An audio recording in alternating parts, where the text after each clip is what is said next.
BNP সংস্কারের বিপক্ষে না, বিএনপি সংস্কারেরই দল।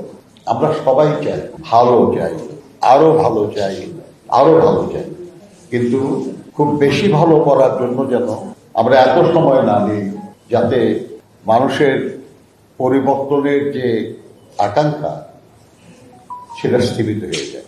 নিশ্চয়ই আমরা আরো ভালো করব, আরো ভালো করতে চাই, এবং এই ভালো করার প্রয়াস অব্যাহত থাকবে, সব সময় থাকবে।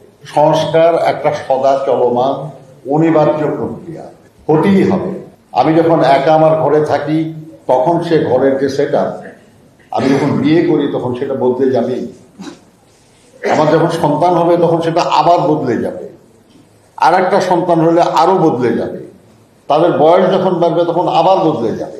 সময়ের সাথে সাথে অনেক কিছু বদলায়, বদলাবেই, অনিবার্য চলমান প্রক্রিয়া বলেছি আমি।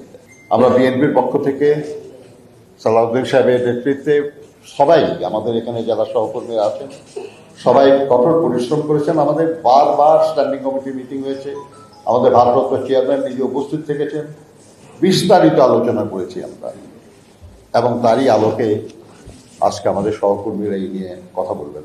আমরা কালকেও প্রধান উপদেষ্টা সাহেবকে বলেছি যে বিএনপির চেয়ে বেশি সংস্কার বাংলাদেশের কোন রাজনৈতিক দল করেছে। রাজনৈতিকভাবে যদি বলেন,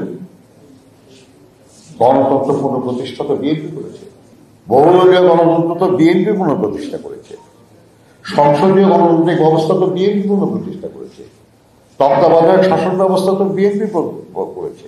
আপনার প্রশাসনের বিকেন্দ্রীকরণও অনেক ক্ষেত্রে করেছে, এমনকি বিএনপি তো গ্রাম সরকার করার উদ্যোগ করেছিল। আপনি আর কত দূর পর্যন্ত আমরা প্রশস্ত করতে চাই। আপনি মুক্তবাজার অর্থনীতি, যদি অর্থনীতিকে দেখেন, মুক্তবাজার অর্থনীতি বিএনপি চালু করেছে। দুর্নীতি দমন কমিশন, দুর্নীতির কথা বলেন, দুর্নীতি দমন কমিশন বিএনপি গঠন করে। আজকে অর্থনীতির সরকারের রাজস্বের অন্যতম খাত হল value added tax, VAT, BNP করেছে।